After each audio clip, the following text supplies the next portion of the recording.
Bom, nós vamos falar um pouco de economia aqui no nosso Jornal do Piauí, que nós estamos recebendo aqui. Ele que é empresário da construção civil, já foi presidente do Siduscom no estado do Piauí, representa o Siduscom em algumas agendas nacionais do sindicato e participou de um encontro com o ministro da Economia, o ministro Paulo Guedes. Estamos aqui com André Bahia, que vai conversar conosco a respeito deste encontro, desta reunião e os efeitos, as consequências dela para a nossa economia. Meu caro André Bahia, boa tarde, seja bem-vindo aqui ao Jornal do Piauí. Boa tarde, Joelso, boa tarde a toda a galera aqui da Cidade Verde. Estou sentindo falta do Galego. Cadê o Galego, rapaz? O Galego está de férias. Está de férias, né? Está de férias. Oh. Aliás, você devia ter levado ele para a reunião com o Paulo Guedes para dar algumas sugestões. Fazer as interpelações dele, aí o negócio ia mudar. Aí ia esquentar a reunião. Bom, mas André Bahia, ontem nós tivemos a divulgação pelo IBGE do nosso PIB. O PIB brasileiro está em 1,1%, praticamente repetindo o mesmo do ano passado, que não é uma estagnação, mas é um crescimento muito tímido.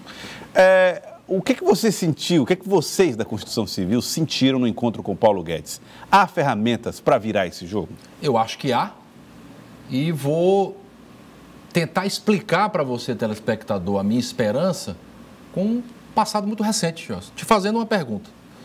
Você gostou mais da presidência do presidente Lula ou da presidenta Dilma? Os números de Lula foram melhores, né? Muito melhores. Ele terminou com 90% de aprovação, maior aproximado isso, tá? Maior aprovação da história do país. O Brasil estava crescendo 7,5% em 2010, na verdade. E em pleno emprego. E a presidenta Dilma, do mesmo partido, com o mesmo viés ideológico, terminou o quê? Com uma aprovação com menos de 10%, passou por um processo de impeachment, que eu não estou entrando aqui no mérito se foi certo ou errado, tá certo? Mas há de convir comigo que, no aspecto econômico, ela entregou com a estagflação, a economia baixando e com inflação. E o presidente Lula entregou com inflação controlada e crescimento de quase 7%. E pleno emprego. E pleno emprego e popularidade alta. Não foi isso? Foi isso. Independente de preferência política. Então, eu acredito que você que esteja me escutando, ouvindo, nos vendo, nos assistindo aqui, o grande Joelson, que você prefira o modelo do presidente Lula. Eu prefiro, em relação ao presidente, com todo respeito, que nem a presidenta Dilma também, tá? Agora, a questão é, por que o presidente Lula foi melhor? Se a gente entender isso, a gente vai entender o que está na cabeça do ministro Paulo Guedes. Isso é que está me deixando animado. Porque a visão do início do governo do presidente Lula, com a mudança do viés político, em trata de já, você é um cara que lê muito, mas em termos econômicos é igual. Vamos lá. Quem é que fez o maior superávit primário da história do Brasil? Nunca antes na história desse país, ninguém fez um superávit primário como o presidente Lula em 2003. Quem era o ministro? Antônio Palocci. Banco Central, Henrique Meirelles. Quem é que estava ajudando eles lá? Marco Lisboa, que hoje é presidente do INSPER, um homem de ajuste fiscal, e Joaquim Levy, que está de novo agora aqui. Essa era a equipe do presidente Lula, gente, em 2003. Viramos investment grade, grau de investimento, por quê? Porque fizemos poupança. O Brasil fez uma poupança externa absurda, grande, no governo do presidente Lula, que ainda hoje temos essas reservas em dólar. A reserva cambiar em dólar, né? Aí você diz assim, não, mas o presidente Lula fez muita obra, fez o programa de aceleração do crescimento, teve muita casa. Quando é que isso começou, Joelson? O PAC, a despeito das críticas que se tem, e obviamente pode se melhorar muito, porque muito dinheiro foi mal empregado no PAC, sem dúvida, mas teve muita coisa boa também, ele começa em 2007. É no segundo governo dele. Sob coordenação da presidente Dilma. Dilma. Antes de ser presidente. Agora, de onde é que apareceu esse dinheiro para fazer o PAC no segundo governo? De um ajuste fiscal bem feito no primeiro. Quem é que fez a última reforma de Previdência do Brasil, José? Presidente Lula. Lula. Taxou os inativos. É porque ele gosta disso? Não é não, gente. É porque ele organizava as contas públicas ou não tem confiança. Entenda bem. Entenda bem. Você é inteligente, você vai entender isso muito bem. O governo brasileiro leva 40% em números aproximados de tudo que a gente arrecadou. O maior acionista de um país é o seu governo. Se esse governo não tem credibilidade fiscal de que vai honrar seus compromissos, ninguém confia nele, porque o principal acionista é o governo. Logo, ninguém investe. Gente, um caminhão de dinheiro querendo vir para o Brasil, Joelson. Os construtores estão com muito projeto em carteira para fazer obra. Precisa de confiança. Que nasce da onde? No mesmo lugar que nasceu a retomada do presidente Lula. De uma organização fiscal forte. Onde é que está a diferença entre o Lula e o Bolsonaro? Paulo Guedes e Antônio Palocci. É no modelo político. Onde é que está a dúvida se esse país retoma?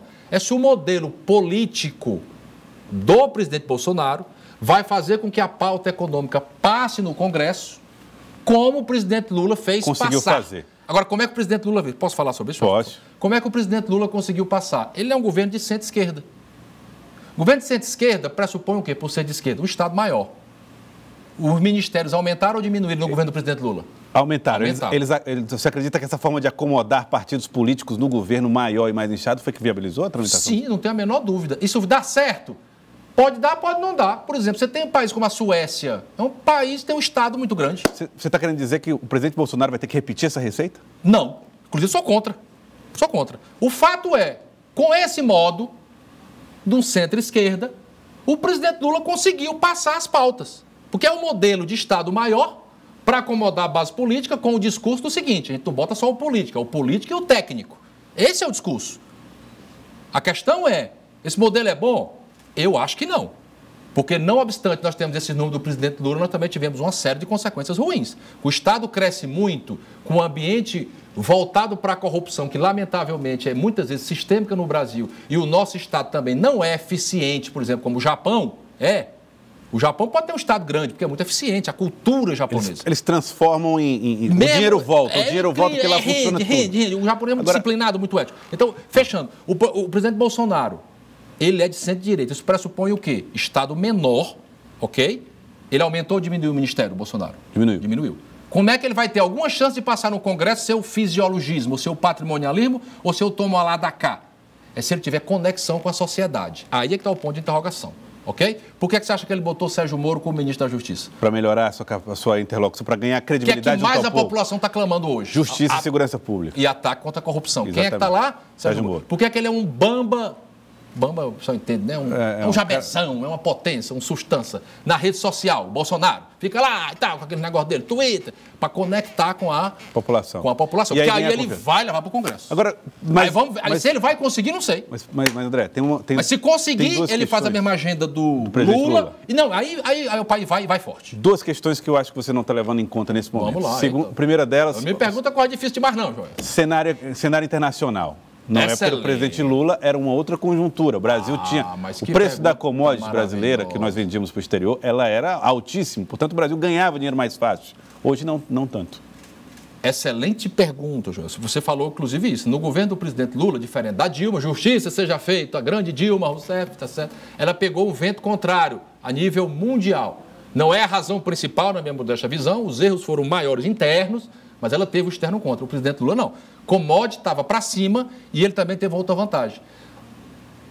A quantidade de crédito na nação vis-à-vis o produto interno bruto era muito baixo no presidente Lula. Então, ele teve espaço para acelerar o crédito com muita facilidade. Né? Então, ele meteu crédito para habitação, crédito para geladeira, crédito, porque a taxa de crédito estava muito baixa e pegou o vento externo. Sua pergunta está perfeita. O que é que pode, digamos que a agenda do Paulo Guedes passe, que é muito parecida lá com o primeiro governo do Lula, não em termos políticos, em termos de visão econômica, mais austera e de ajuste fiscal. É se nós tivermos uma crise mundial. Aí você está certíssimo, sei lá, um Donald Trump desse... com essas medidas dele, tem uma confusão com a Coreia ou tem outra crise na Europa, isso aí pode evitar. Mas o momento atual, mundial atual, não é ruim. É ruim. Você acha que o Brasil pode voltar a vender, por exemplo, minério de ferro a preços parecidos com o de governo Lula? Antes de Brumadinho, eu tenho ações da Vale. Comprei pouca coisa. Comprar, estudar para mercado de capitais, né? As ações da Vale estavam subindo absurdamente antes de Brumadinho, antes do acidente. Por quê? Porque minério só está subindo. As commodities estão num preço bom. O Brasil é um país da vez. O Brasil está entre os 3 países do mundo que tem quantidade de quilômetros quadrados com dimensão continental com mais de 200 milhões de habitantes. Tem tudo por fazer, tem uma infraestrutura toda a ser feita e mais, Joelson. Temos uma inflação hoje como nunca tivemos e uma taxa de juros abaixo de 7%.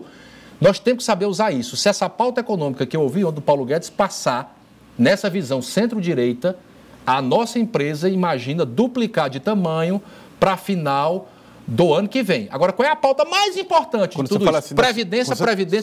Quando você fala da sua empresa, você está falando de uma empresa do setor da construção civil. É isso, é a expectativa minha. Que a construção civil gera emprego mais rápido também. É, o principal setor, tanto é que o ministro recebeu ontem, reunião de 1h30, conversa larga, com 10 pessoas apenas, justamente pela importância do setor, né? Eu estou citando o exemplo da nossa empresa, para dizer assim, eu estou acreditando nesse país, gente. Se essa pauta passar, especialmente previdência, não é que ela vai resolver tudo, não, longe disso. Mas sem ela, não organiza a conta pública. Foi por isso que o presidente Lula fez a reforma na época, que precisa ser feito hoje, porque o aspecto demográfico mudou. André Bahia, saiu a pesquisa de popularidade do presidente Jair Bolsonaro. Ele tem 35% de aprovação nesse momento. Nesse mesmo período, o ex-presidente... Aliás, perdão, 39%. Nesse mesmo período, o ex-presidente Lula tinha 45%.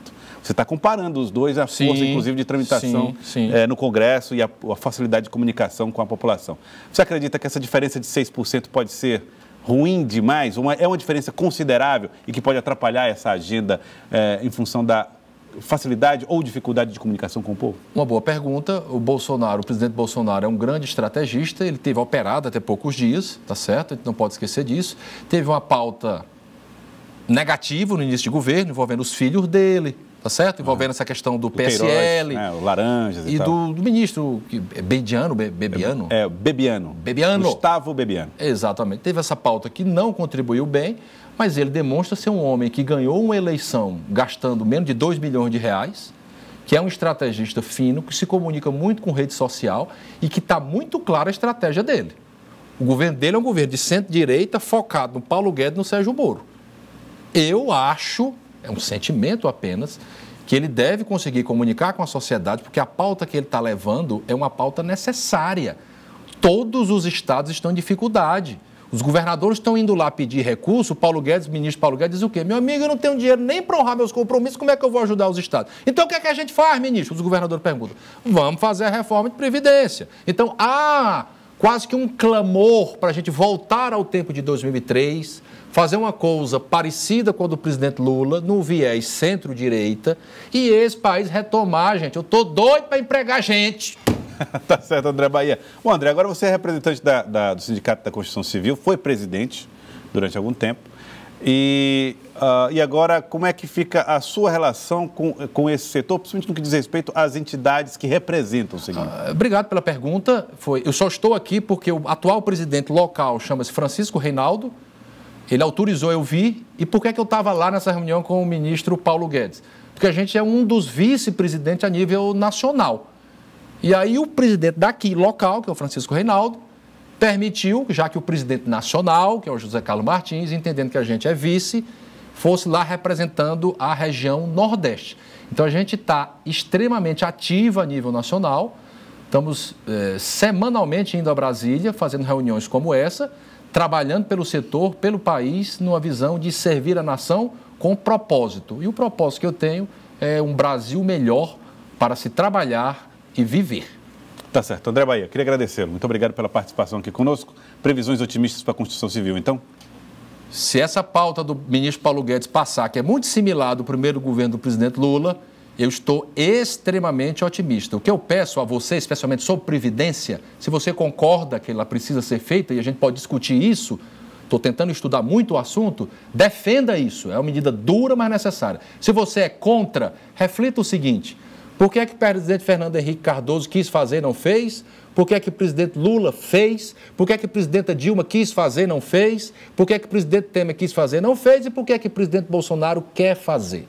Por que é que a discussão sobre Previdência no mundo está acontecendo? Por que é que a Grécia entrou em dificuldade?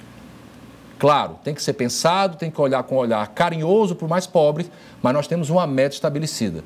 Esse país precisa economizar com sua Previdência, R$1 trilhão em 10 anos.